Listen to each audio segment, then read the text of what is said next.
Buenas and Hafide Todas Hamzu. This public hearing by the Committee on Federal and Foreign Affairs, Telecommunications, Technology, and Labor is hereby called to order. It is now 2:04 p.m. For the record and in accordance with Section 8107 of Chapter 8.5 GCA, public hearing notices were sent on Thursday, July 25th, 2019, adhering to the 5 working day notice, and a second public notice on Tuesday, July 30th, 48 hours prior to today. In addition, this public hearing was noticed on the Guam Legislature's website, www.guamlegislature.org. And joining me here this afternoon is Senator Kelly Marsh Taitano, and I'd like to thank her for joining me. Before we proceed with the discussion of items on our public hearing agenda, I'd first like to provide some general rules of conduct for all who are in attendance. The conduct of this hearing shall be as follows. 1, when speaking, please ensure that the microphone is on and that you're speaking into the microphone so we can record your testimony. 2, the chair will invite individuals who have signed up to testify. 3, individuals testifying shall first be recognized by the chair before speaking and shall state their name for record purposes.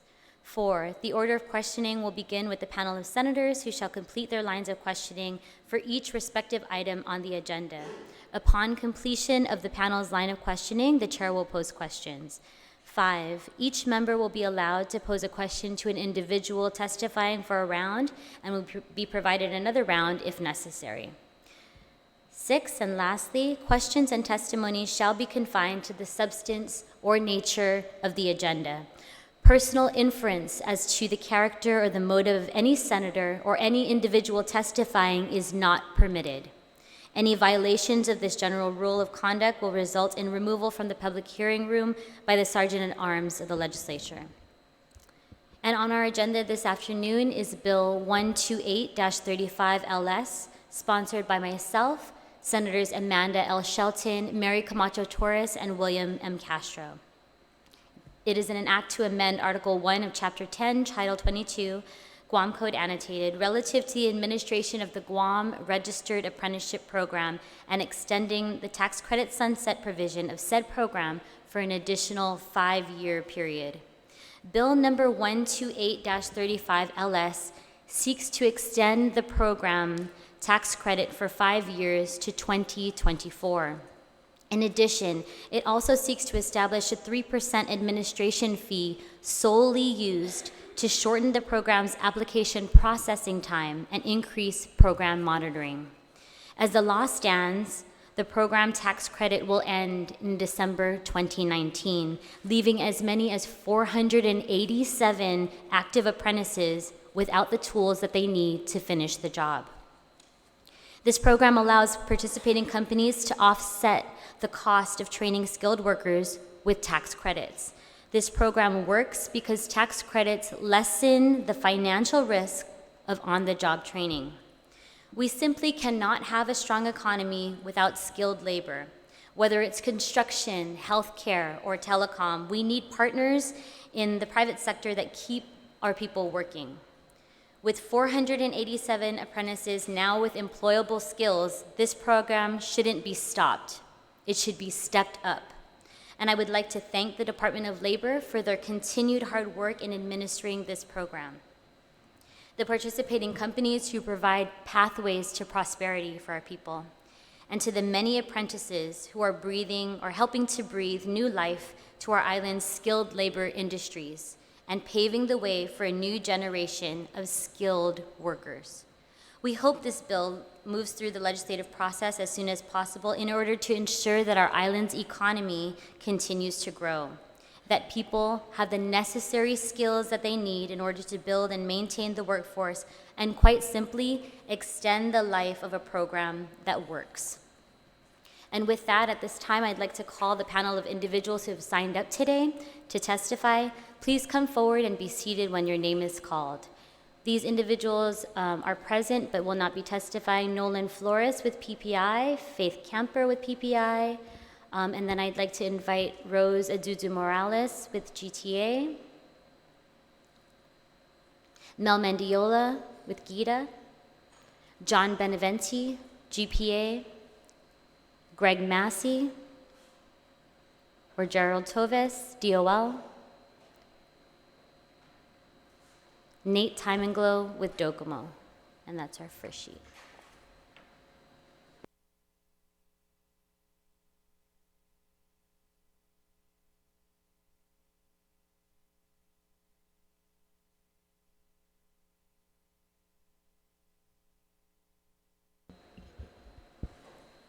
Selena Ashland, Guam Shipyard. James Martinez, Guam Contractors Association. I have Dan Tidinko, GTA.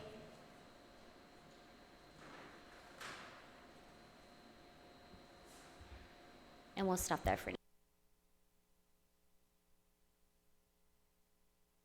Sudus Masi, ladies and gentlemen, for joining us today, and we'll begin with Rose Morales. Good afternoon, Madam Chair and Senator Taitano. Thank you so much for having me. My name is Rose Azuzu Morales. I am with GTA as their VP of Human Resources, and I sit here with Dan Tidinko, who actually has a written testimony on behalf of the bill. But from my perspective, this is certainly a bill that GTA supports.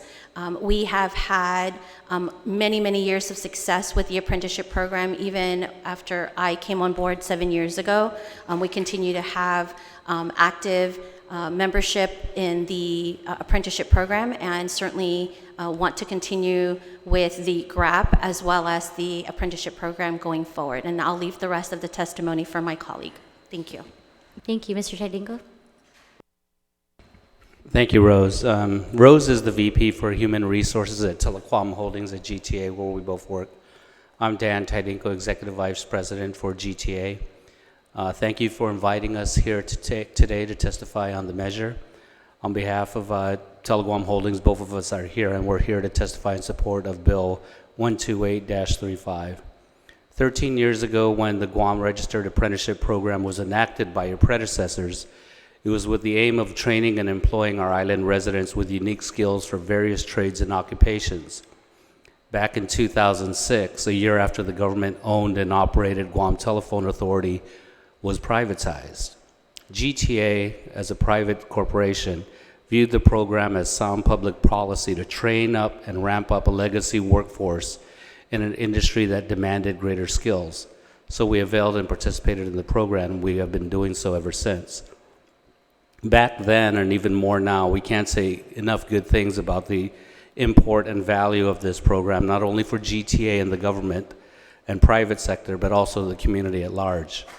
As a participant in the program, we have reaped the benefits of our employees receiving educational and technical skills which help them personally thrive in their occupations. Their new skills and training belong to them and make them more valuable and marketable for their own careers and futures. To date, GTA had enrolled and it has had 69 of its personnel participate in the program since it started for a variety of occupational skills. Telecommunications technicians, line installer repairers, broadband technicians, customer service representatives, maintenance repairers, internet working technicians, welders, purchasing agents, mechanics, to name a few. Presently, there are 30 active GTA personnel teed up and participating in the program. Upon completion by our personnel, we recognize their new skill sets and certifications by raising their salaries. As a local company involved in such a dynamic industry, we recognize the need to train up the personnel and help them acquire the new skills and trades. Changes in technology and the services in the telecommunications industry demands personnel have unique and high skills on hand. We take great pride in hiring and retaining our local employees instead of having to seek labor from abroad. Since we have privatized 14 years ago, we have about 70% of our legacy workforce still intact. Training for new skills and trades since then have enabled those personnel to continue being gainfully employed, productive, and contributing residents. We look forward to the program continuing its sound legislation and its sound policy. We fully support the chairwoman's measure. Thank you very much. Thank you very much, Rose and Mr. Tengu. At this time, I'd also like to mention my colleague, Senator Will Castro, has joined us. And at this time, I'd like to invite if we could make room for Miss Melanie Mendiola with Gita. She was next on our list.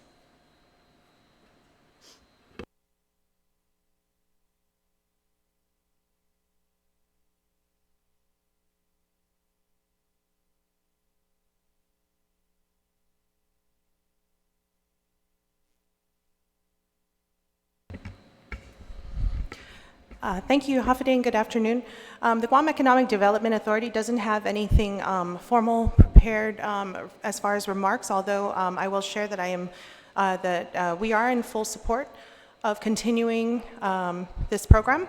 And in fact, we'd like to see it continue to expand apprenticeable opportunities, particularly in the areas of agriculture, aquaculture, continued expansion in the telecommunications industry as well. And we also fully support their request for administrative support in association with this bill. The Guam Economic Development Authority also manages a number of tax credit programs, and these do require a lot of resources on the part of the agency. And so any additional support an agency can get to continue to manage these effectively, the more apprentices we're able to push out into our economy, the more we engage our workforce, and the more we engage our workforce, the more our island grows and thrives. And so we are in support of this. We were in support of the last time. We are in support of this as a whole, and that's pretty much all I wanted to share today. Thank you. Thank you very much, Ms. Mendiola, for your testimony. Mr. Beneventi with GPA. Buenas noches, Senator Lees, Senator Morris Taitano, and Senator Castro. Thank you very much for the opportunity to testify on Bill 128-35. I am John Beneventi, General Manager of the Guam Power Authority, and I'm here to testify in favor of Bill 128-35. GPA's initial participation in an apprenticeship program was in 1993 under the management of the Guam Department of Administration. In 2003, GPA launched its own U.S. Department of Labor-approved apprenticeship program in an effort to maintain a skilled workforce challenged with high attrition and difficult to fill highly skilled positions. We are currently recruiting for 20 new apprentices to join our 6th apprenticeship program cycle, and we expect to present journeyman certifications to this group in 2023. In July 2018, 15 apprentices graduated from GPA's 4th apprentice cycle, having earned their U.S. Department of Labor certification as power plant electrician, power plant mechanic, system dispatcher, or line journeyman. Each graduate completed 3 to 4 years of job training, on-the-job training, as well as an academic requirement from the Guam Community College and industry-specific courses. The road to success was not easy. It required their individual commitment to successfully complete their academic courses on time, while demonstrating skills learned on the job from seasoned utility workers over a 3 to 4 year period. This rigorous program experiences 30 to 40% attrition per program cycle. It also required commitment from the Guam Power Authority in form of time and resources. Each apprentice must have a mentor, requiring leads, supervisors, and managers to teach fundamental skills in addition to the demanding workload. The program must be organized, documented, and managed to ensure compliance with strict USDOL and local labor standards. This requires constant communication and monitoring by several departments within GPA. The financial commitment is significant, lasting the entire 3 to 4 years, beginning with decisions made at least 1 year in advance of any new apprenticeship cycle. So why even support apprenticeship programs? And the answer is simple. We can't afford not to support apprenticeship programs. Let me present you some facts and numbers related to Guam Power Authority. 51% of GPA's workforce is eligible to retire within the next 10 years. 35% of that can retire between now and 2024. And 98% of utility operation positions require industry-specific skills. So GPA is the only full-service electric utility on Guam. If we don't offer an apprenticeship program, we will be unable to recruit and hire qualified utility workers. Other industries, private and public businesses, face similar workforce and succession challenges. When available, GPA seeks assistance from the Workforce Innovation and Opportunity Act and other similar programs through the Federal and Local Department of Labor. Although GPA is not eligible to take advantage of the tax credit offered by GRAP, we support legislation that provides incentives and resources to promote all apprenticeship programs on the island. On a personal note, I am a 1970 apprentice graduate from the U.S. Naval, don't mind that date, okay? From the U.S. Naval Ship Repair Facility Program.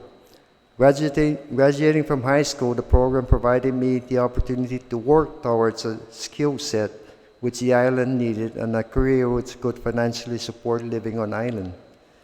In those days, the U.S. Navy Apprenticeship Program developed many skilled laborers, including mechanics, electricians, telephone, plumbing, woodworking, welders, and many other skill sets.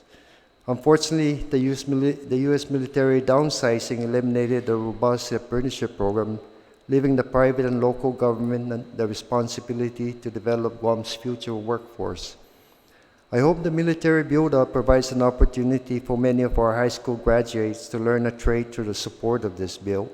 I also hope that the build-up spurs the development of other programs which focus on on Guam developing its future workforce.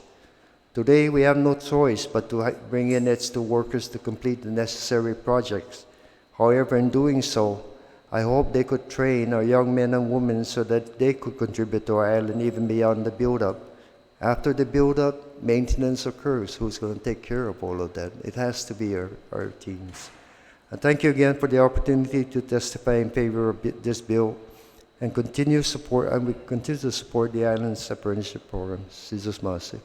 Sizus Masi, Mr. Beneventi, and I think yours is a success story, and I thank you for sharing it with us. Sizus Masi. And DOL?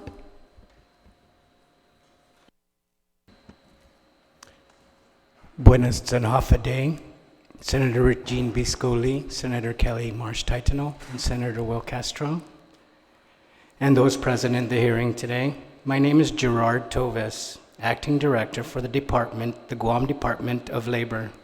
Director David De La Sola is currently off island. Thank you for the opportunity to provide testimony on Bill number 128-35. Relative to the administration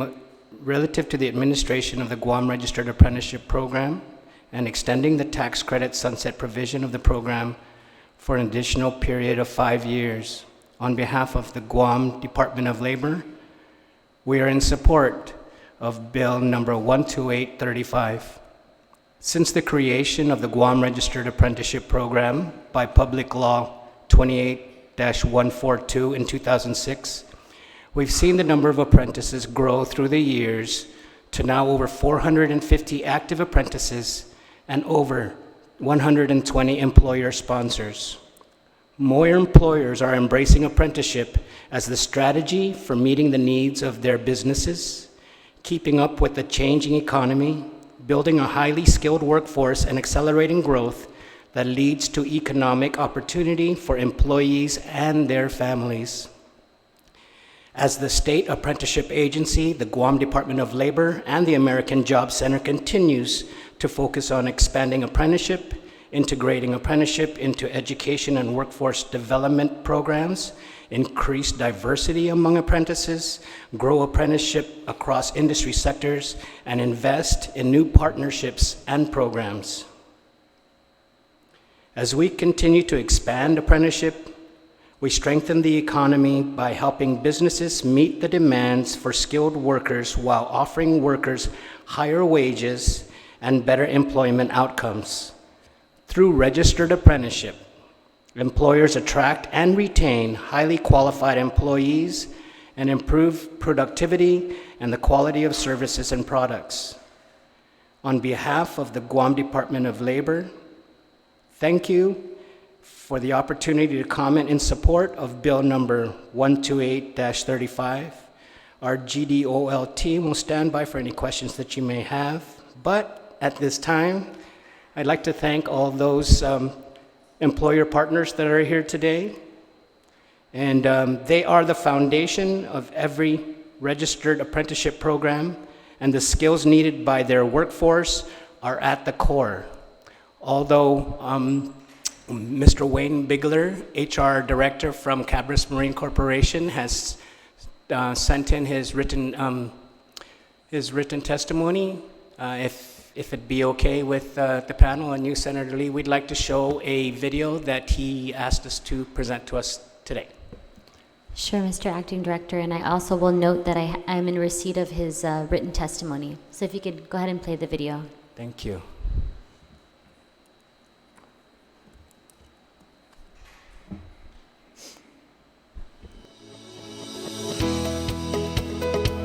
Welcome to Cabras Marine Corporation. Cabras Marine Corporation has been doing business in Guam since 1970. We are an equal opportunity and affirmative action employer and always welcome and encourage protected veterans and individuals with disability to apply. Cabras Marine was founded by the late Donald I. Marshall and is currently owned and operated by his daughter, Terry Marshall Watkins. We are a woman-owned small business contractor. Cabras Marine Corporation is a leading provider of pilot, tug, barge, spill response, firefighting, and ferry services in Guam and the CNMI. Cabras Marine recently expanded into ship repair in 2011 with the opening of its packed-in facility near the Port Authority of Guam. We employ over 50 employees in our marine operation and close to 100 employees in our ship repair division. We are committed to developing a learning culture within our workplace and developing an educated workforce through the apprenticeship program to sustain ship repair capabilities on Guam for many years ahead. Once again, we welcome you to Cabras Marine Corporation and look forward to partnering with you and the local community. Cabras Marine Corporation is excited about the revival of ship repair on Guam. However, in order to achieve this revival, we must develop a qualified workforce to support the growing requirement for ships to be repaired while they are operating in our region. If we cannot provide quality work with a qualified team of skilled workers, this opportunity for Guam could not be sustained. It is imperative that we seize this chance to enhance our local economy. A trained workforce is essential in this process. My name is Joseph S. Palomo. Hi, my name is Hilary Tovis. My name is Dakota Tapasta. My name is Leonard Rillera. My name is Melbourne Taliedo.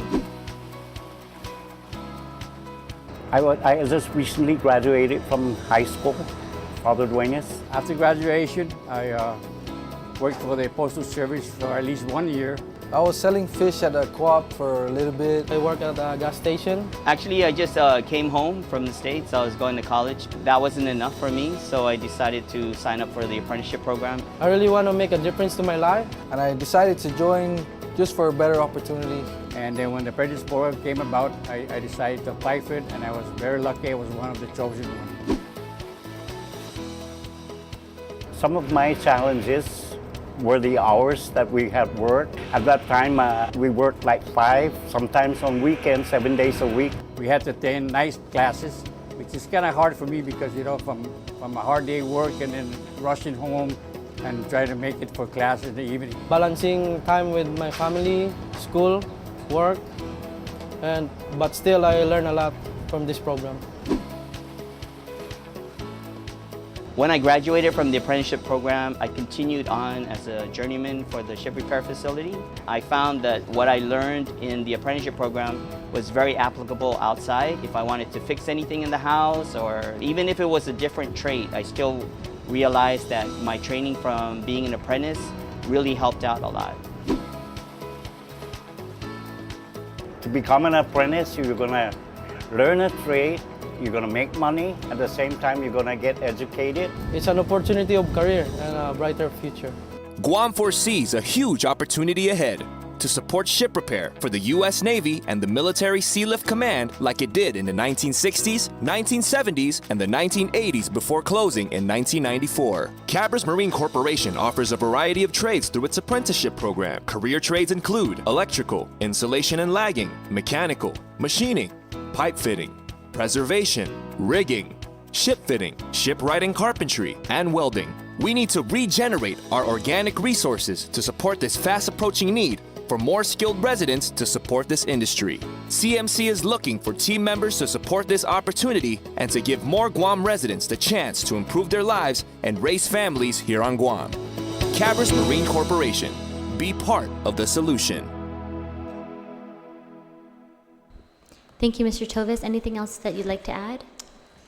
No, Madam Chair. Dungko na si Diyos Masi.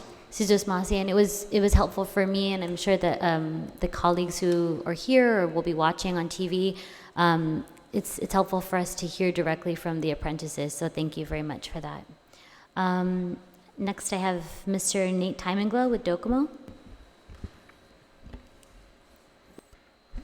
Thank you, Madam Chairperson, Senator Régine Biscoe, Senator Castro. Thank you for joining us. My name is Nate Timenglow. I'm Executive Vice President, Chief Human Resources Officer of Docomo Pacific, Inc. I'm here to support and testify on behalf of Bill 128-35LS relative to the administration of the Guam Registered Apprenticeship Program and extending the tax credit sunset provision of the program for additional 5 years. In terms of our company's overall people strategy, my team's primary purpose is to find great talent, grow that talent once we have them, and to find ways to keep them. The GRAP program is central to these goals. As a company, we have gone all in with the program. I like to explain the program as one that is win, win, win. One, the employee wins. They get free training and development and can grow their potential. The company wins. We get better trained employees and we have incentives to participate. And the island wins. The local workforce is developed, which benefits our island as a whole. First off, the employee wins. Let's face it, not everyone can afford to attend college or further their education. The program provides an outlet for eligible participants to receive free, much-needed, or otherwise hard-to-get training and development with a particular trade, paired with on-the-job learning, together with a more senior, skilled worker. This learning and development that the employee can take with them for life. It also requires skin in the game, as much of the coursework provided by educational institutions are done outside of full-time working hours. The ability and choice for employees to invest in themselves is a key reason why this program works for us. At DPAC, our associates, and we call them associates as we consider them much more than just employees, are not only told about the GRAP program, they are highly encouraged to participate. We even have a video that details what the program is and features recent graduates talking about their experiences with the program, and it's showed to every one of our employees, from the frontliners to the executives, on their first day of the job. Many of our associates are hired straight out of college, or straight out of high school, with over 60% of our associate base being younger than age 30. While we do offer college tuition reimbursement for traditional four-year degrees at the University of Guam, many find that the program available through GRAP to develop their trade is a more favorable path towards growth. Our associates participating in the program have not only gained knowledge, they've flourished. I'll tell just two stories of the many of those who have found success in our program. The two employees being Jose Leon Guerrero and Brianna Tyron. Jose was actually our first graduate of the program. I actually asked him to be here today, but he's actually on his honeymoon with his wife. When I asked the head of his department, who I consider one of the smartest people that work at DPAC, how the program had helped Jose, he mentioned that the program didn't just develop his skills, it made him a better person. Jose was able to join a program that ran parallel with his growth in his field of work. This formula has led him to be now a senior radio frequency engineer with a very promising future and career in mobile telecommunications. Brianna works in our customer value management team. This group is one of our business's success stories, and Brianna is a major reason for that. She represents our culture well and bleeds Docomo. She is also a major reason why we encourage our participants to join the program. It develops women. Traditionally, the telecommunications industry is dominated by men. Conversely, at DPAC, the majority of our workforce is female. Brianna serves as a model that many in our company have followed, showing that you can succeed and grow as well as compete in a fast-paced and dynamic environment. She was recently promoted to supervisor of the department with a team of 20 associates. Together with structured increases as part of the program established by the guidelines, we also incentivize our participants further by rewarding them with a bonus upon completion, a lump sum payment of $2,000. This reward just shows our commitment from the company to the associate as an incentive for taking the time to develop themselves personally. We have about 15 graduates of the program to date. with 86 active participants currently. Continuing this momentum will eventually lead to a snowball effect of associates graduating from the program, a snowball that we are excitedly waiting for. The second piece is the company wins. It isn't just training anymore, it's development. Training, put very simply, is something you need to do your job. Our company has made development our key strategy for not only people growth, but also succession. Associates need to have a clear career pathway for them to move into jobs that allow them to grow and succeed, both professionally and financially. The GRAP program fits right into this company effort as it aligns directly with career development and our medium and long-term strategic goals. At some point, our industry will all have the same technology with similar offerings. The next differentiator and revolution in our economy is people. People will become the competitive advantage for business success. The other factor that allows our company to take this view is the added tax incentive to participate in the program. Like many companies, one of the biggest challenges we face is a talent shortage. Without this key piece in the GRAP formula, companies will be alone in developing the shallow talent pool with not enough skilled workers to meet demand. And lastly, the island wins. Because of our size, Guam has a shallow talent pool. This is even worse in telecommunications. Year after year, you read headlines about both skilled and unskilled labor necessary coming from other countries to facilitate growth in our economy. These are jobs that should belong to our local workforce. Investing in our island is necessary now if we are to solve this problem in the long run. We are already seeing signs of a stronger labor force in Guam. Enrollment at GCC and UOG is at record levels. More and more graduates from off-island institutions are moving back to Guam for work, and unemployment is down. However, with all of these positive signs, there remains a significant gap to solving our growing labor issue. In telecom, we can provide careers in meaningful and well-paying jobs that can provide for individuals and their families. Working directly with the Guam Chamber of Commerce and other leading companies on Guam, including our competitors here, we have made strides to improve the labor situation by exploring IT as a key pillar and driving force in our economy. Many of these IT-related jobs are filled by off-island labor, something we all struggle with, leaving companies with uncertainty in terms of workforce stability in the long run. Solving this issue is paramount, and the GRAP program is a key solution that we use to solve the problem. In many ways, the GRAP program has laid a foundation for us for years to come. The Guam Department of Labor has done an astounding job providing support for the program, and it is with a strong partnership that we offer our company support to see the initiative continue to succeed and grow. We also see the need for the Labor Department to have additional resources to maintain the program, and we support the 3% fee to be given to the department to facilitate that. Being an unfunded mandate with no additional personnel resources, the Labor Department has struggled with their small teams to meet the needs of administering the program as a whole. Together with the Director of Labor, we both agree that including this fee will give them the resources necessary to operate the program to its expectations. Sharing our program with other companies is our next step as a company, because if we all work together to develop our workforce, we all win. We remain committed to the program and look forward to your favorable support with the passage of the legislation. If you have any questions, please feel free to reach out to me. Thank you. Thanks so much, Nate. Next up, we have Selena Ashland with the Guam Shipyard. Thank you, and good afternoon, Senator Lee and Senator Castro, industry colleagues, and fellow community members. My name is Selena Ashland, and I'm here to represent Guam Shipyard and voice its position on Bill 128-35. First, I would like to express our appreciation for the opportunity to speak in favor and support of this measure, as we have been an active proponent and participant of the resulting program.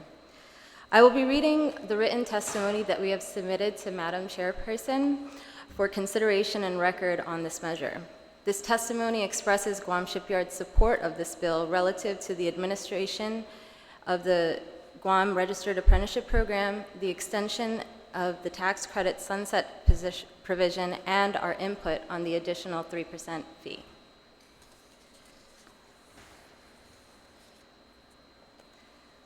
We have submitted this written testimony to provide our input and express Guam Shipyard's general support of Bill 128, sponsored by Senator Lee, Senator Amanda Shelton, Senator Mary Torres, and Senator William Castro.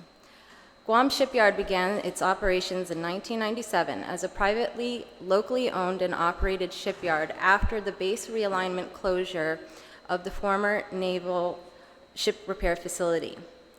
Guam Shipyard has demonstrated a record of dedicated service through its 22 years of maintenance, repair, and overhaul work supporting the Military Sealift Command, United States Navy, and United States Coast Guard ships and submarines.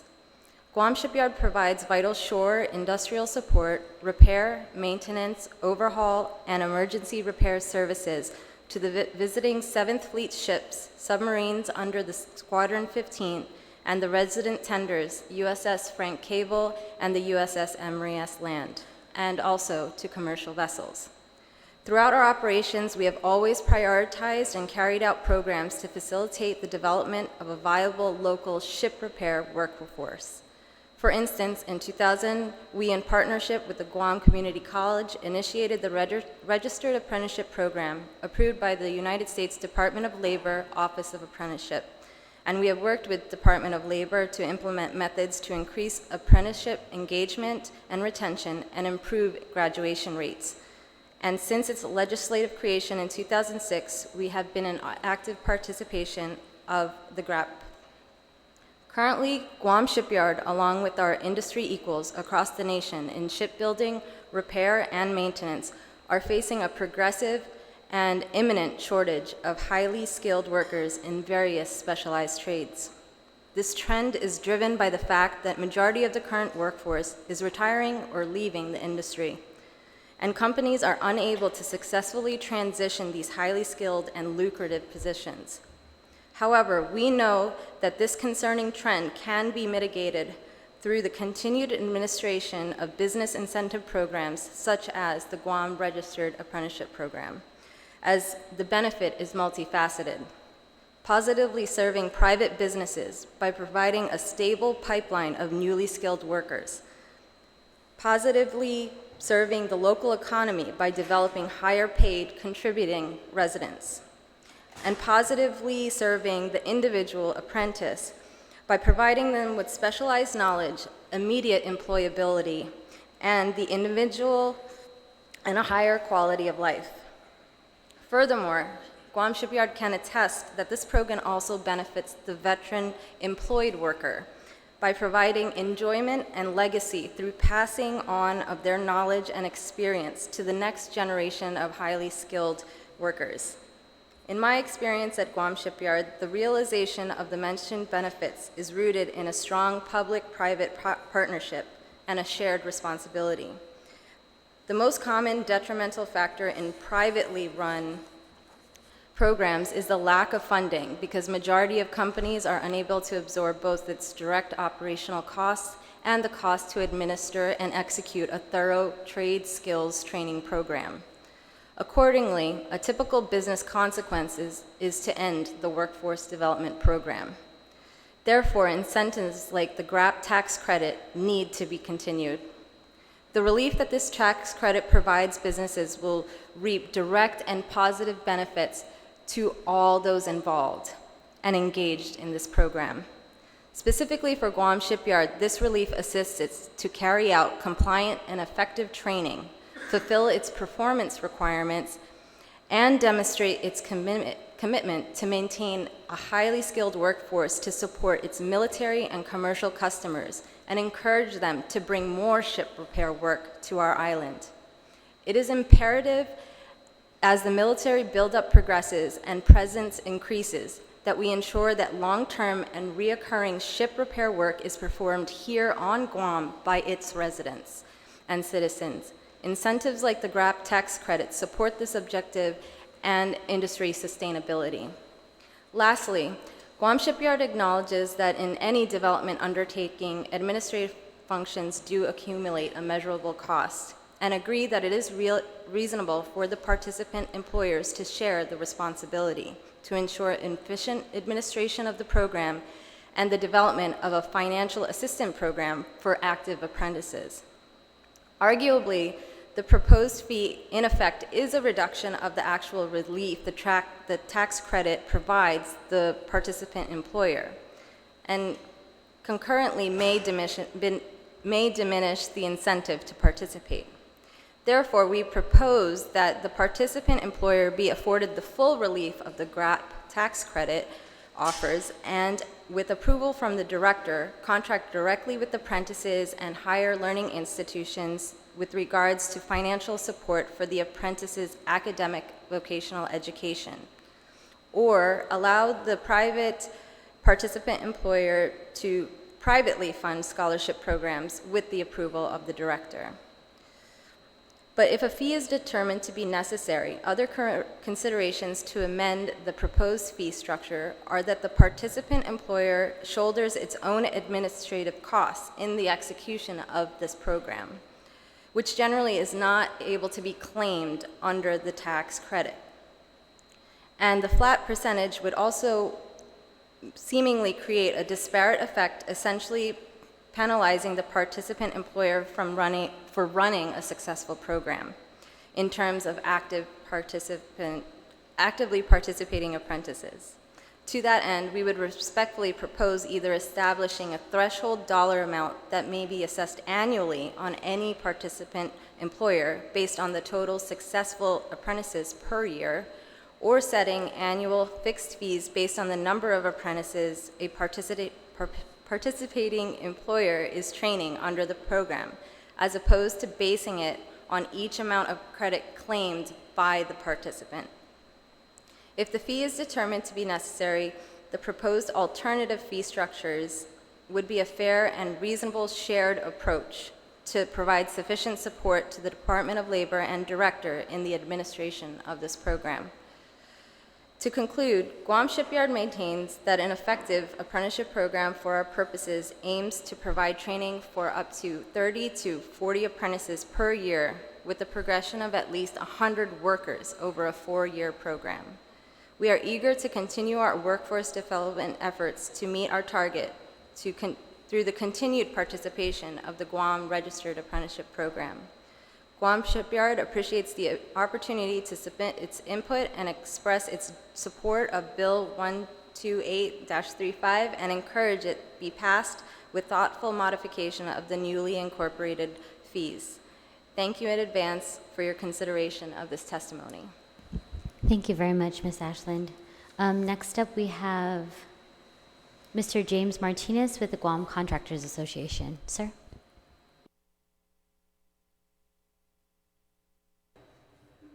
And Senator Will Castro, thank you for giving us the opportunity to speak on behalf of our association, the Guam Contractors Association. My name is James Martinez, and I am the president of the Guam Contractors Association.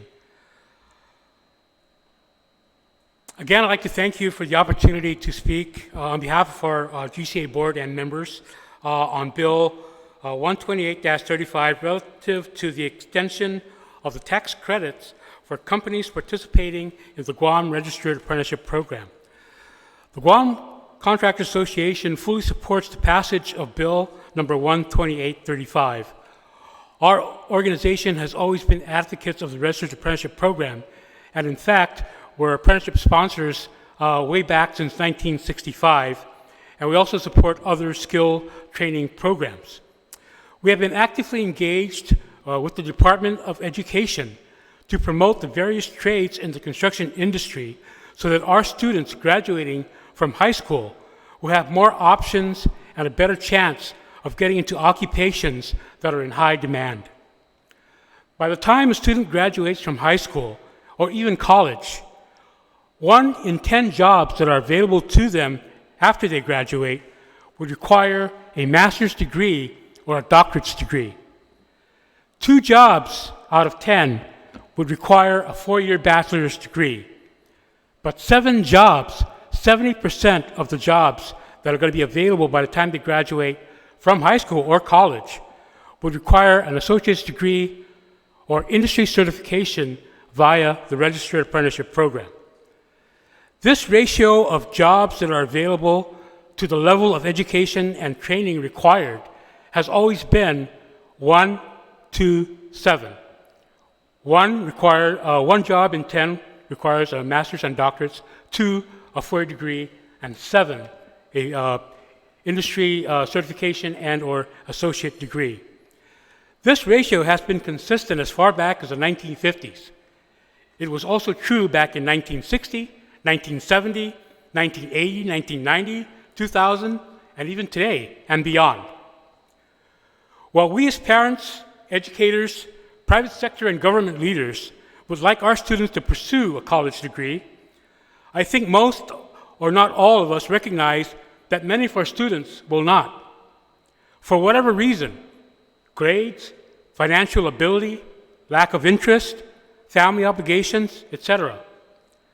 Also, 70% of the jobs available that only require an associate or industry certification would be more encouraging for more of our students to explore through the CTE track that's available currently in a lot of our middle and high schools, because they will have a higher rate of success getting into a well-paying career.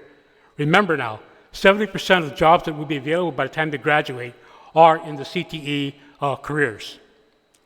Currently, many of our students end up joining the military or working at minimum wage jobs right after high school. For the majority of them, joining the military was their only option to get off this rock. That's pretty disheartening to hear that from a high school kid. Why do you want to join the military? You would think because I'm patriotic, I feel that I need to support the U.S. government and our U.S. freedom, but unfortunately it's to get off this rock. That was the comments that I hear from a lot of them.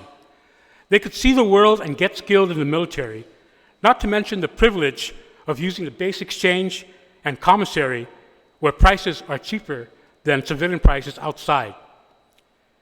The Guam Contractors Association is reaching out to and providing resources for our middle and high school students.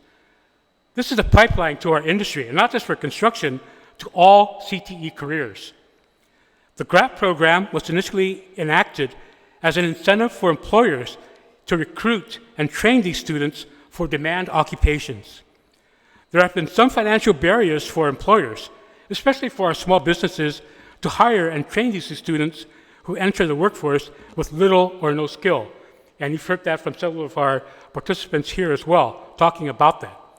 The GRAP tax credit program offers some financial relief to those businesses and offers incentives to recruit, hire, and train our residents. Over the last 3 years, we have formed tighter partnerships with our Department of Labor and the Guam Department of Education to address the skills gaps, not just for construction, but other occupations in high demand. If you want to talk about the return on investment, that's not easily tracked, as a lot of apprentice candidates may shift from employer to employer or choose a different occupation requiring them to take additional courses or longer time to fulfill their OJT or on-the-job training requirements. The Registered Apprenticeship Program, although having been proven successful for the last several decades, is a long process that requires up to 8,000 hours of on-the-job training. That equates to basically 4 years of continuous work at 40 hours per week. We are looking at ways to cut that time in half through a competency-based program structure. That's another topic that we could discuss later. But I believe this will encourage more of our students to explore the option and employers to participate in the apprenticeship program if the end result produces an expert or journey-level worker credential for their employees in a shorter period of time.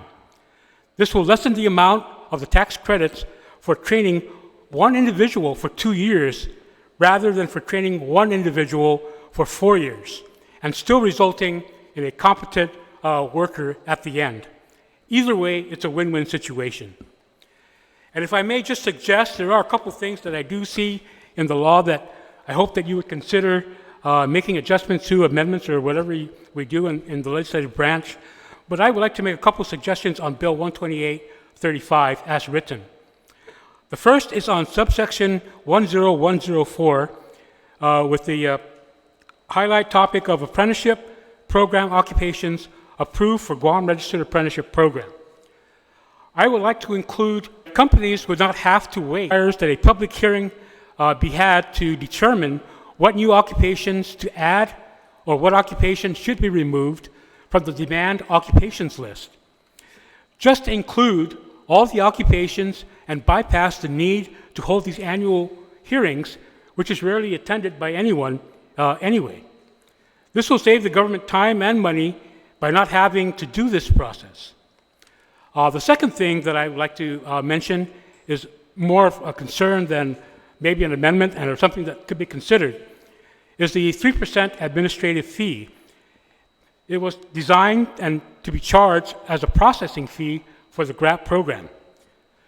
We recognize the need to cover the cost to process, administer, and calculate all the eligible expenses being claimed. However, if that's the intent of the bill, then these funds should go directly to the Department of Labor and especially to the department administering the GRAP program. As written in Bill number 12835, these administrative fees would go into the Manpower Development Fund, of which 70% goes to GCC for apprenticeship training, and the remaining 30% goes to the Guam Department of Labor. And most likely that money going to the Guam Department of Labor would go to the Alien Labor Certification Division, since that was where the fund originated. It was the fees that contractors paid to the Department of Labor or to the MDF fund to pay for the privilege of bringing in H-2B workers at a tune of $2,000 per head per year for those type of workers. So it's only natural that the LPCD would get those funds, but not for the apprenticeship office. If that language is not changed, then what happens is that only 30% of that 3% administrative fee is actually directed for the purposes of administering the program. So you're not getting the full blunt of the 3% based on the tax credit. And so if that is really the actual cost, then you're still going to be short in the end because that money is funneled. It's okay to charge that fee if that is in fact, and others may have a different opinion on that, but we'll leave it up for further discussion. But as it is right now, we are concerned that money going into the MDF fund is not really going to be funneled to the intended purposes, which is to pay for the administrative processing of these tax credits from the GRAP. And in the end, I'd like to thank you again for the opportunity to provide the testimony on Bill 128, and I hope to see this program continued for another 5 years and to develop our workforce through the Registered Apprenticeship Training Program. Thank you very much, Suzuis Masi. Suzuis Masi, Mr. Martinez, and I want to thank you for the constructive feedback and the suggestions. I do just want to make a clarification with regard to the MDF, the law that we recently changed. You're correct in that the law that funds the MDF, 70% goes to GCC and 30% goes to the Department of Labor. But under this administrative fee would only go to the Department of Labor. It would go 100% to the Department of Labor. So yes, you're right that is the breakdown currently for MDF, but in the proposed administrative fee, this would go to funding Department of Labor to be able to take care of this program solely. So I just want to reassure you that that's what our intent is. I appreciate that clarification, ma'am. Thank you. Thank you very much. And then at this time, with this panel, we have a couple of other people who've signed up to testify, but I just want to give my colleague an opportunity to ask any questions that he might have of this panel. And I want to thank you so much for your time and attention.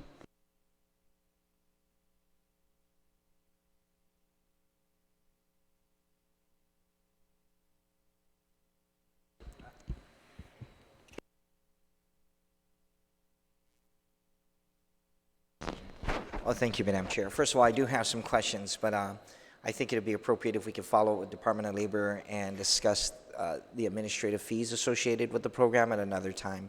But I do want to take a moment to thank all those who provided some testimony in support of the bill, as chiefly authored by Senator Biscoe Lee. And so she has my full support in terms of the principle and spirit and overall direction of the bill.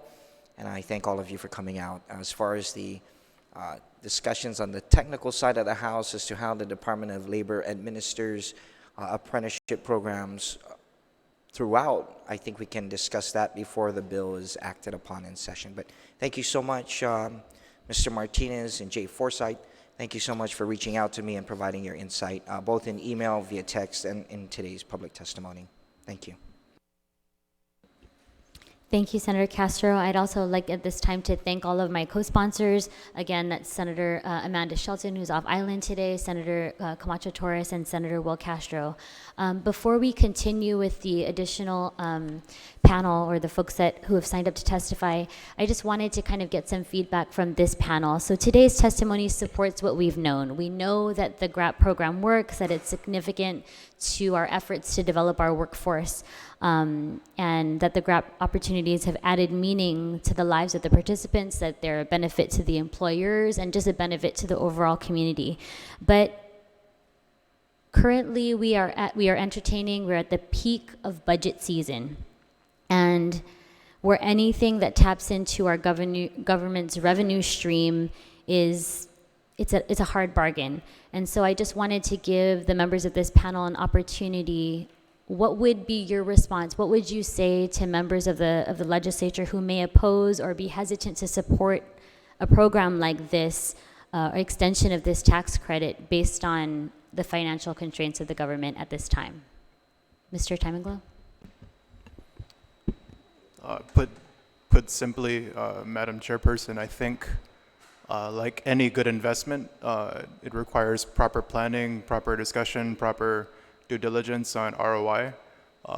Quite frankly, we're discussing the ROI of our island, and the consequence of not, supporting initiatives such as the GRAP program, understanding fully the fiscal situation we are in currently. It's not only a signal to the group here that has found great success in the program. It's also a signal to the island and its your constituents, the students that are trying to make it in the workforce. It's a signal to them that items like this are of there are other more important matters that take precedence over it. And I can speak for my company. I'm not going to try to. If I can give one example. The last thing we try to touch is training. I know that in many companies that's often the first thing that they cut, which is, I also understand that, if we remove this, or let's say we don't extend the sunset, when will be the next worth continuing? But I hope that given, of course, the fiscal situation we are in, and I understand it fully, the businesses, of course, are doing their part. Notwithstanding other things that we have to pay for, such as the increase in business privilege tax, which our company is also paying for. We're doing our part. We hope that you do yours. Thank you.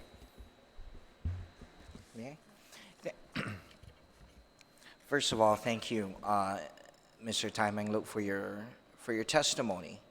And I think it's essential that she asked that question, because it's going to be a grueling process when we go into the committee of the whole. But I do stand with you, and I will use your words on the floor to affirm at least my philosophical position, and I'm sure my colleague, being the chief author of the bill, that the fidelity of any training program rests solely and almost entirely on the entity that's administering it, because your long-term health and viability is invested there. And so rather than cutting checks for some other entity without the same kind and same level of investment for your ultimate return when you inherit them onto your payroll, I really could see the value, and I appreciate your response, and I'm looking forward to other follow-up testimonies that can affirm, at least philosophically, your position on that. So the fidelity is inherent, in my opinion, in the programs and entities that have the most to gain from it. Primarily your entity, without naming it explicitly. Thank you to the others who've taken time to put together a video. That's great too. But also to a major utility and the governing body that administers almost everything under the sun, I mean, quite frankly. So I appreciate your input, Mr. Timenglow, and I'll ask the committee chair for the privilege to use that on the floor once the committee report's generated. Thank you.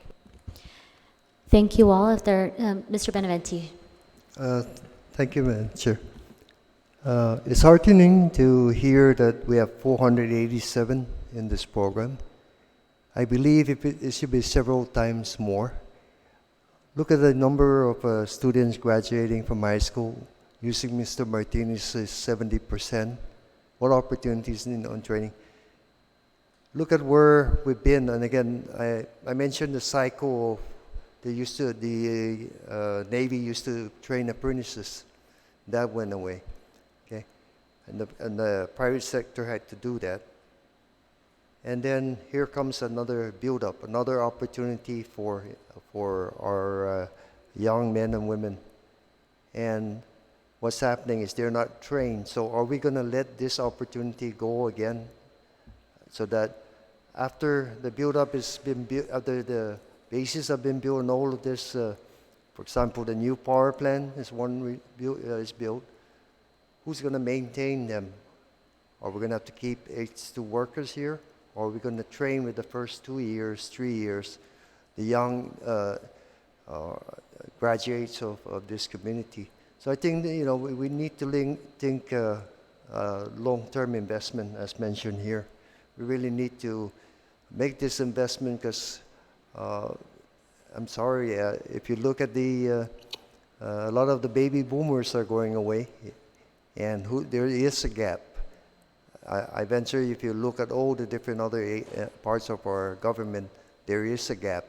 So it's going to cost us more later than the training and the manpower. And in fact, some kind of program that ties in the approval of H2 workers to a ratio of apprentices that particular company hires. Now, I'm not talking about necessarily the small businesses, but big organizations coming in to build major bases, having some ratio so that at the end, when the H2 workers go home, that team of apprentices may be mature enough to be able to maintain the system that has been built. So I'm going to say, invest in them today. No?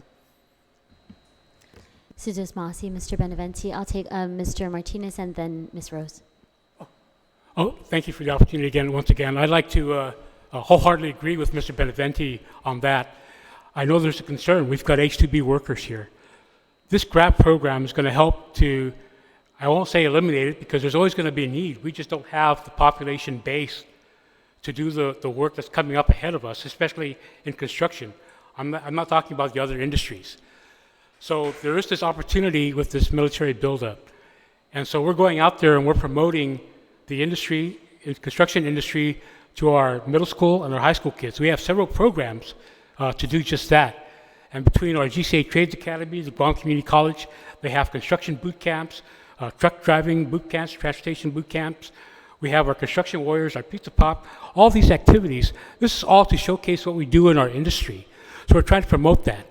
My message to the legislators who are still not on board with supporting the GRAP program is, as Mr. Beneventi mentioned, it's a long-term investment that you have to look at. Apprenticeship takes 4 years, 8,000 hours over 4 years. So it's a process that needs to be completed. Now, there are ways to shorten that, and that's what we're investigating at this point. But to just give you a return on investment like that over 5 years, what am I going to get? You're not going to get anything because the completion rate is going to be after 4 years. So you're not going to see any results until 4 years, really, is what you're doing. But imagine if you don't give this incentive for employers to the financial assistance to help train through these tax credits. We're going to depend on, everything will be depending on H2B workers. And yes, the federal government can turn off the Philippines to bring in workers, but guess what? There's always Jamaica, there's always Mexico, there's a lot of countries that we could get. And you know what? If we don't have the workers here, then we can get them elsewhere. So we have to support this for the businesses that really want to build our economy and train our local workforce. And as Mr. Beneventi said, they will come, the H2B workers, the foreign workers, but they got a skill that they could show our workers. And when they leave, what's left behind is going to be a sustainable workforce. To train everybody on this island to do the work that's coming up for construction is not a good idea. Because when the job is done, everything is built, what do you do with the extra workers? You got to lay them off or something, right? So you just want to have enough train so that when the peak of construction starts to subside, we're left with a sustainable workforce that'll carry on the economic growth over the next 5, 10, 15, 20 years. But this is the opportune time to train the local workforce so that after the buildup, when construction subsides, we're left with sustainable, trained, skilled workforce. So it's a long-term investment, and that's how I would pitch it to your colleagues to help support this bill. Thank you. Sidus Mahasi. Rose? Thank you again, Madam Chair. To further echo my colleague down here, Nate, and many of us here that's sitting here are mid-sized to large organizations for Guam, and many of us have the ability to afford to have a training budget, where I think the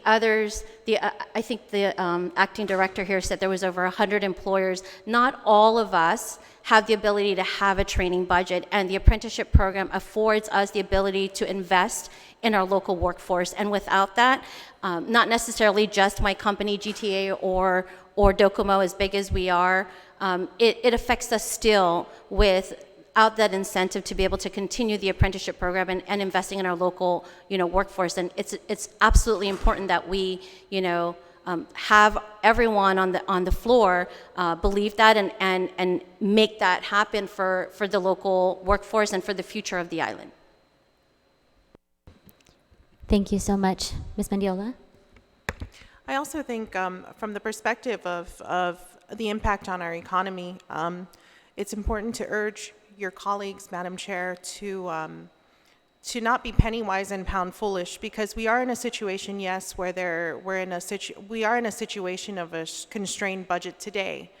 But when you invest in an apprentice, you're looking at the average career of an individual is 30 or 40 years. They contribute to our tax base as an employed individual for 30 or 40 years. They contribute to our economy. So if the alternatives for these would-be apprentices, if you were to remove the tax incentive and therefore companies elect not to participate, what you have is a situation where you have a greater likelihood of these individuals who can't afford to go to college, because that was one of the main reasons why a lot of these that was one of the reasons cited earlier, that a reason why they would choose an apprenticeship program, many of whom don't have the resources to pursue a graduate degree. You have a situation wherein they're not contributing to our tax base, they could end up on public assistance, and then it becomes, well, the cost today was this much, but the cost spread over the next 40 years. To quantify that, I'm sure you will find that the benefit far outweighs the cost. Thank you very much. Thank you all very much. I appreciate your feedback, and we look forward to sharing many of the ideas that have been brought forward with the rest of the body. At this time, I'd like to ask Ms. Jane Flores with the Guam Women's Chamber, and I have Ms. Maria Connolly with the Guam Workforce Development Board, no stranger to labor, and Ms. Mary Rhodes from the Guam Hotel and Restaurant Association. Ladies, thank you.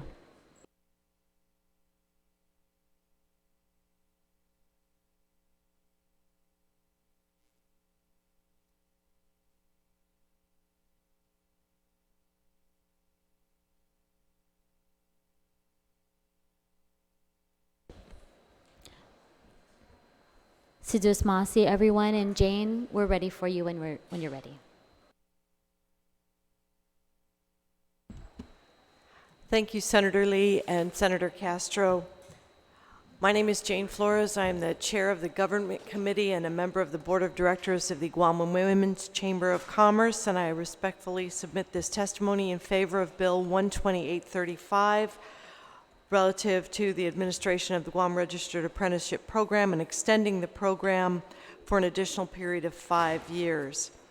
The GWCC also has several suggestions for the program. The GRAP, as we call it, as a whole aligns with the GWCC's vision of an island community whose economy is driven and influenced by the equal participation of women in business. The GRAP provides apprenticeship training opportunities to all persons who qualify despite their economic, educational, and social backgrounds. And I'm going to edit this a little bit because it's lengthy. The GRAP provides the necessary human and capital for small or local-based businesses to be able to better train and develop workers where needed with the assistance of the government. Conversely, the worker has a higher likelihood of staying longer with the company with which he or she has trained and invested. One result of the GRAP partnership that we've seen has been a decrease in turnover rates. In addition, the community has witnessed, as you saw with Mr. Benavente, a sense of dedication, commitment, and pride when people successfully apprentice with such agencies as GPA or GWA. The benefits of the GRAP are obvious. However, the GWCC has some recommendations to improve the implementation to meet current workforce training needs and best utilize and expand the GRAP's reach. The GWCC recommends the following, echoing the testimony of the Guam Contractors Association.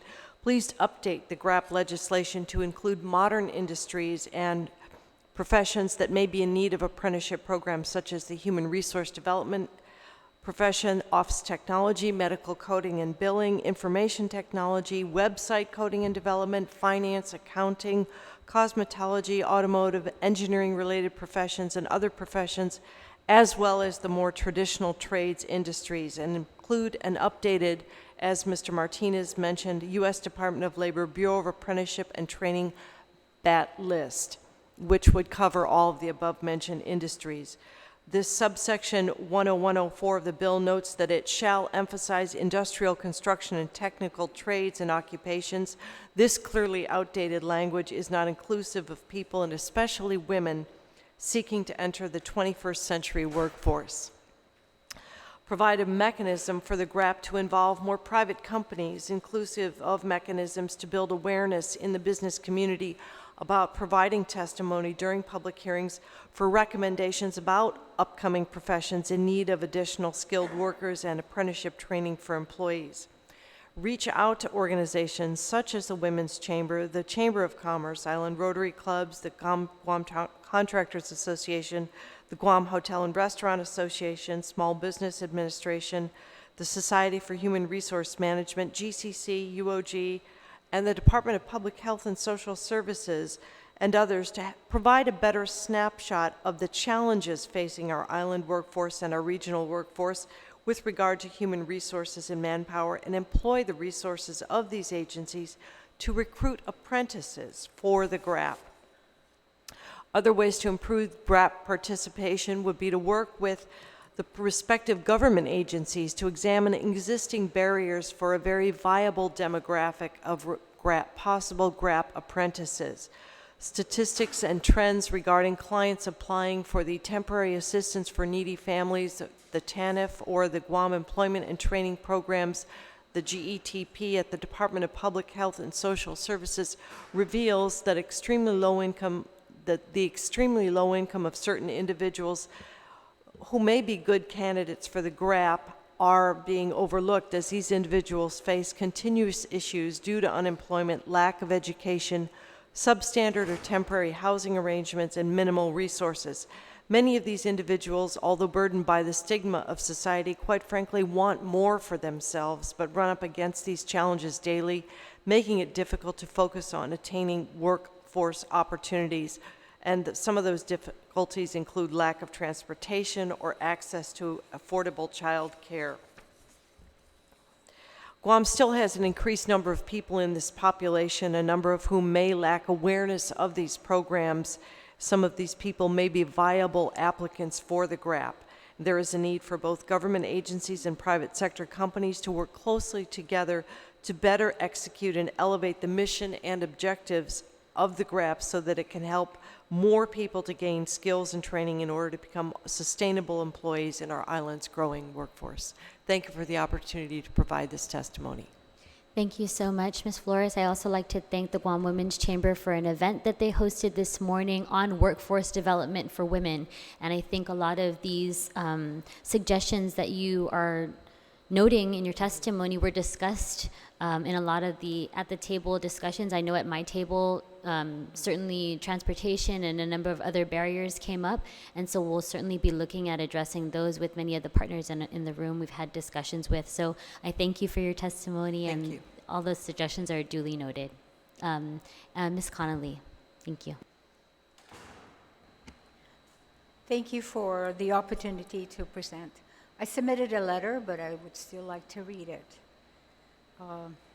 Hafaday Senator Biscoe and Senator Will Castro.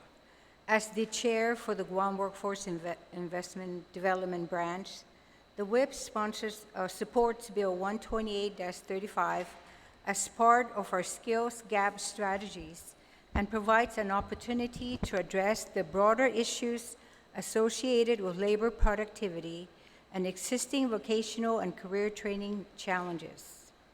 The importance of training and development as part of a more comprehensive human capital framework affecting organizational competitiveness and performance remains an overarching concern for the Guam Workforce Development Board. Addressing employment and training needs varies across programs and initiatives provided by both government and industry organizations concerning with filling the demand for a skilled workforce and resolving the current skill shortages for in-demand occupations.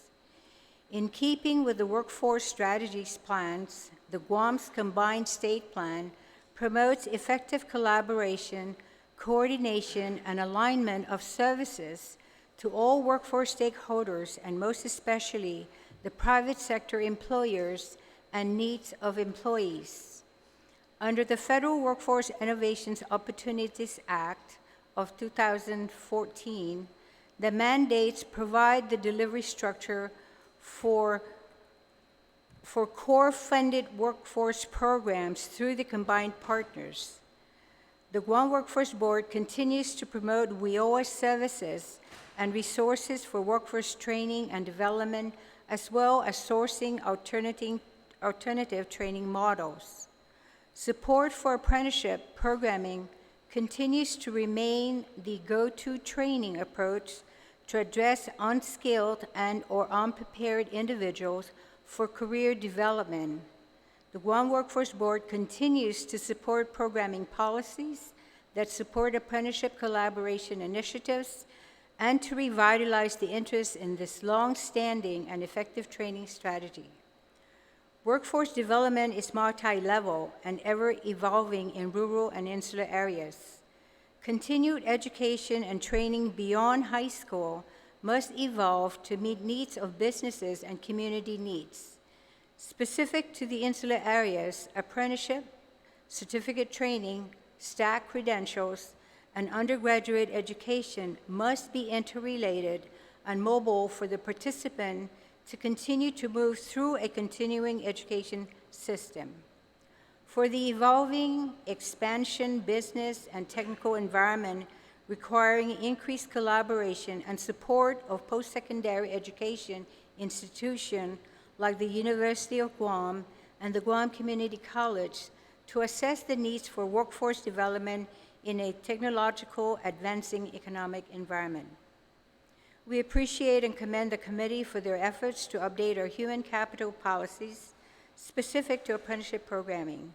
The Workforce Board remains open to engaging in workforce development conversations and identifying solutions to factors that contribute to our skills gaps faced by industry and government organizations.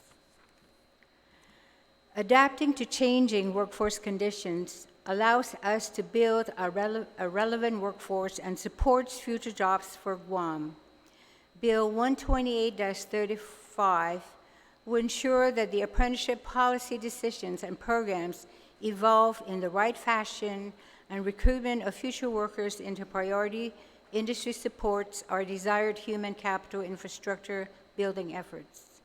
Thank you for the opportunity to submit this testimony on behalf of the Guam Workforce Development Board. Suzus Maasi, Ms. Connolly, thank you very much. And Ms. Rhodes?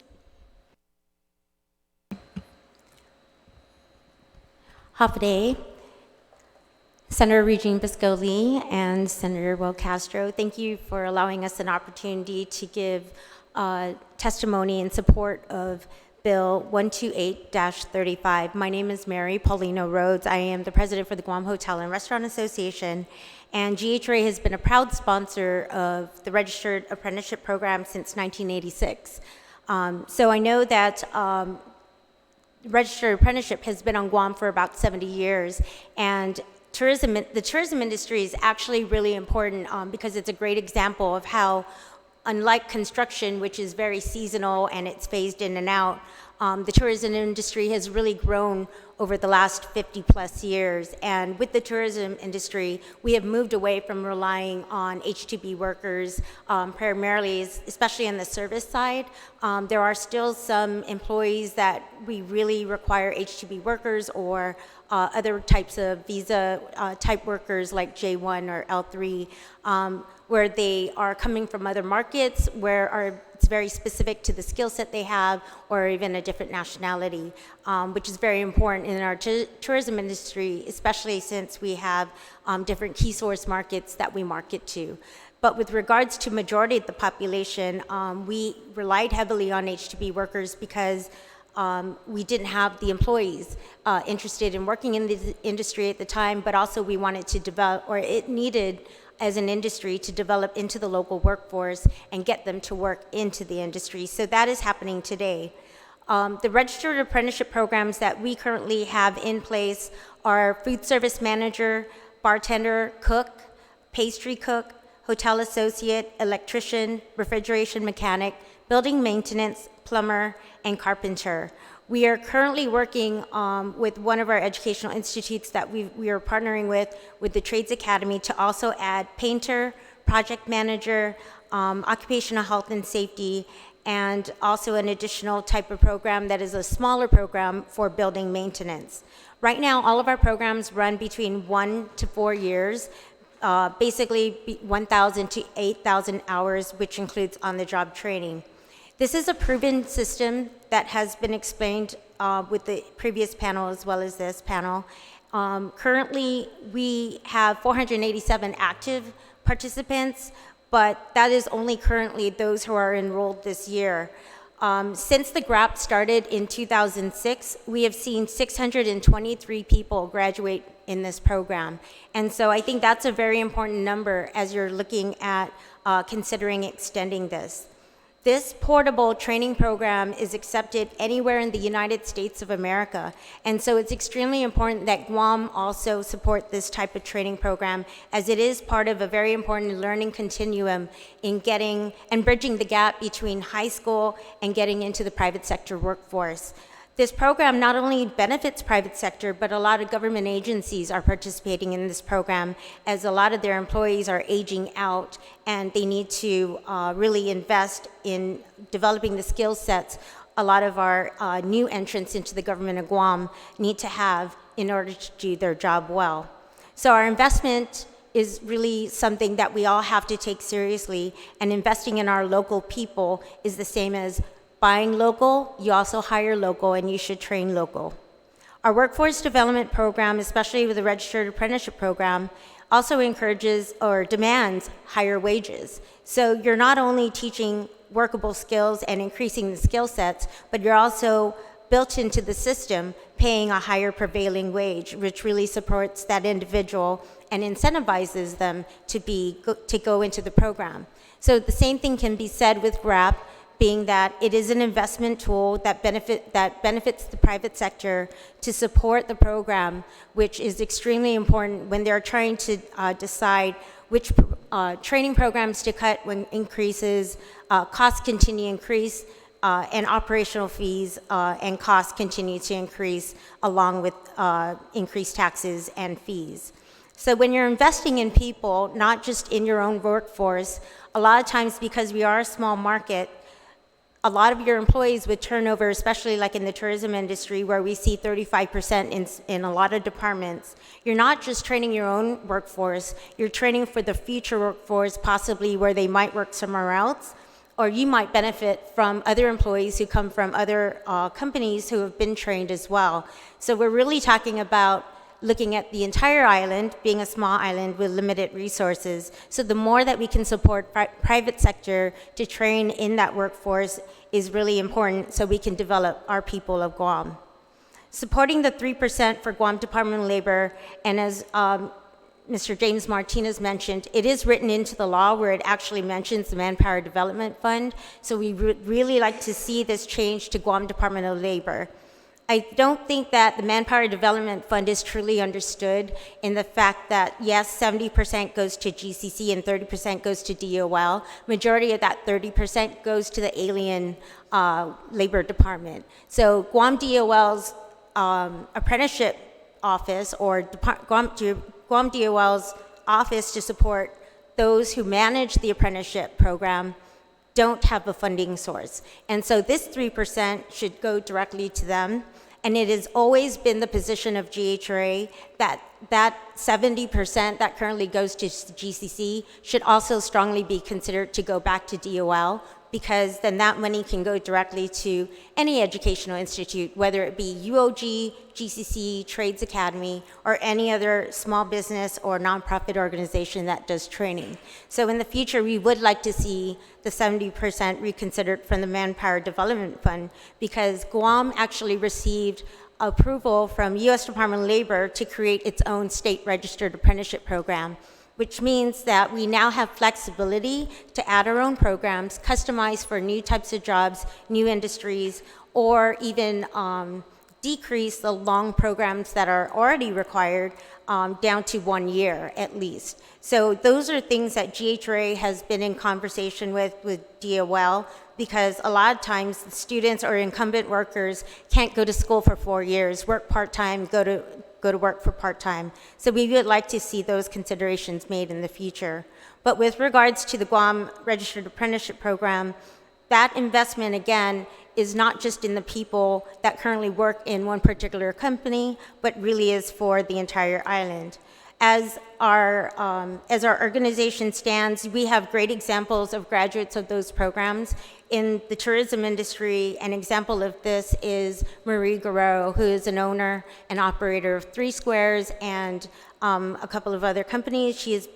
She started in the program in the 80s, and she actually went through it, and she's a great example of where you can end up as far as somebody who works hard in the industry but also was educated and supported through programs like the Registered Apprenticeship Program. So some of the benefits that you get with this are not only skilled workers, but also helps with job retention, job satisfaction, job advancement and placement, employee development, and then also employability for future workers that we may need. So it is truly designed to meet the demands and the needs of the industry. We really also need to consider changing one thing, which the current bill is drafted to identify the demands, occupations demands listing. For those who don't know, the occupation listing comes from all of those previous positions that were brought in from H-2 workers. And so that's a very outdated list. For example, in the tourism industry, butcher used to be a very popular job in the 1950s, 1960s, all the way through. We've actually had to remove butcher from our apprenticeship program requirements because not a lot of businesses have that type of equipment and they don't need that type of position anymore. So I believe only Payless and Cosiless currently have even a butcher or the equipment so that they can do that outside of delis or restaurants who have that. So the point is that it is an outdated way of doing things, and the simple way is actually just allowing the businesses to identify what they currently want to train in, but to refer to the RAPIDS list. RAPIDS is the program that organizes and manages the apprenticeship program, and the RAPIDS list includes all occupations that are approved, as well as include all of the lists that are approved by the U.S. Department of Labor. So we would like to see that language changed to just mention any occupation listed in the RAPIDS list with the U.S. Department of Labor. The last thing I wanted to mention is that with the question with regards to the learning continuum. Earlier you talked about with all the issues about where the government is at currently today, we know that there are a lot of challenges. We've always asked the government have accountability with regards to its fiscal planning and also spending. We've always asked the government to right-size the government and to follow the budget that was placed last year. as you're currently looking to implement that this year. Also to review our tax structure so that we can revisit all of the taxes and not just make decisions arbitrarily on which ones to increase or pull back or to introduce any new changes. But also to collect taxes and fees and to identify businesses not currently registered and conducting business, but also those who aren't, they're paying their taxes because they're not registered. So I think those are the things that we need to look at because it's an exciting time actually for Guam. I think the fact that we've graduated 623 people since 2006 says a lot about this program. And I'm very proud to say that the last couple of months, Guam Department of Labor has really implemented another training program which is supposed to serve as a feeder system into apprenticeship, which is pre-apprenticeship. And so now's not the time to pull anything back, especially with the buildup and all of our growth that we hope to have in the next couple of years. This is a time to continue to invest in our local workforce and to help develop and grow these programs like this and even add programs, I would suggest, together with GITA and USDOL to incentivize businesses instead of sending money off island is to keep it on island and invest in our people. So programs like GRAP are really necessary to convince business owners as well as managers, because by having the GRAP with the benefits that you get with 50%, that means we get to train more people. So instead of training 10 people with GRAP, we get to train 20.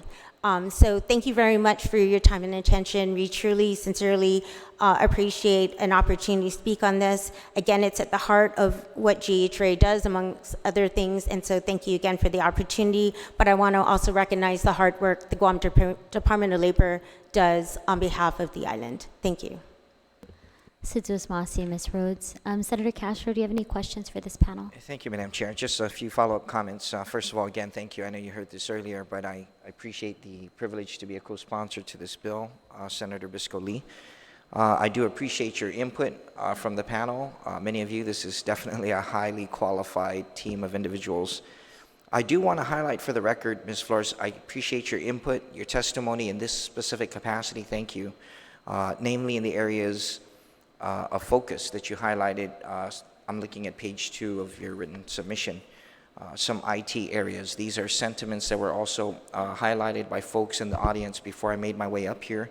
Mr. Barcinas and I had a sidebar with respect to big data. And so hopefully it's important that we state these things for the record so that in the event we make any amendments that could improve the bill, we can find its germaneness in the committee report.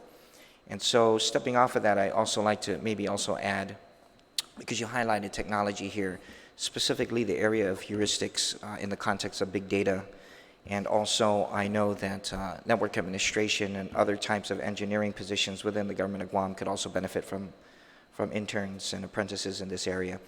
I like to add, although it's not in anyone's testimony yet, that we also look for apprenticeships in the areas of environmental technology, renewable energy. I know that the shipyard and the Department of Defense, particularly the Navy, I think he retired out, but he served as an advisor to the United States Coral Reef Task Force when he reinforced the United States Department of Defense position on reducing its carbon footprint even on Guam.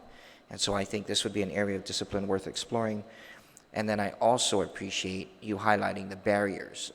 All too often, we don't recognize that barriers such as transportation are profound limitations to individuals pursuing opportunity to further their education. We usually address tuition and things like books and fees, but very seldom do tax incentives address transportation. So I appreciate that reflected in your testimony. Thank you, Madam Chair, again for the privilege and for the opportunity to provide follow-up comments. Sidus Masi, Senator Castro. And before we close out, I'd just like to invite Greg Massey from the Department of Labor to register a few comments on the bill. Hi, thank you, Senator. I just wanted to clarify a little bit. Thanks to our friends over at GCA and the Hotel and Restaurant Association. On the Manpower Development Fund, the way that the the way that the bill was written, Manpower Development Fund is a fund, but there are sub-accounts within that fund. So the 70-30 split, the way that the bill was written, wouldn't subject the 3% to the 70-30 split. So you're right in what you said earlier, where 100% would go directly to the department, and it's limited just to support the apprenticeship program. In case I just wanted to kind of get that on the record, because it seemed like there might have been some confusion. Okay, thanks. Thank you very much, Mr. Massey. If there are no other individuals that, I'm sorry, Ms. Connolly, please. Yes, ma'am. I just want to make a comment about the tax because there were some concerns because the GRAP, since 2006 to present, according to the information that I received from the Department of Labor, they hired 2,300 apprentices. So 2,300 apprentices that came on board from 2006 to present, they pay taxes. Okay? And then the other thing, if we don't train our local people, we are already, the industry, GCA, they're already discussing how many H-2B are they going to bring on board. Well, I don't think the H-2B pay taxes. Okay? So that's all I wanted to leave with you. Sidus Masi, thank you very much. And thank you all for providing testimony on this bill. I just want to, again, just restate that we simply cannot have a strong economy without skilled labor. And again, whether it's construction, whether it's in healthcare or telecom and all the stakeholders that have come today, it's really evident that we need these partnerships in place. And without the private sector, those partnerships, we can't keep our people working. So with the 487 apprentices that are currently now with employable skills and currently within the program, this program really shouldn't be stopped. It should be stepped up. And so I appreciate many of our stakeholders and coming to the table and reaffirming that. We talked about investing in our people. We talked about how this program helps small businesses, how there is the need for long-term thinking, how this is the answer to many of our workforce and succession challenges. So I really appreciate your time and attention today and for participating in this hearing. We hope to move this bill through the legislative process as soon as possible in order to ensure that our island economy continues to grow strong. We know that we have this looming deadline at the end of the year. And we also know that our people need to have the necessary skills in order to build and maintain our workforce and quite simply extend the life of a program that works. So with that, I'd just like to say, Sidus Maasi, Todes Hamdu, Podifanatan Mizu Pagu, the Committee on Federal and Foreign Affairs, Telecommunications, Technology, and Labor hereby concludes this public hearing. Written testimonies may be submitted via email at Senator Biscoe Lee at guamlegislature.org, or they may be hand-delivered to our office here at the Guam Congress Building at 163 Chalan Santo Papa here in Hagåtña until of close of business on Thursday, August 15th, 2019. This public hearing is now adjourned and the time is 3:42 p.m. Sidus Maasi.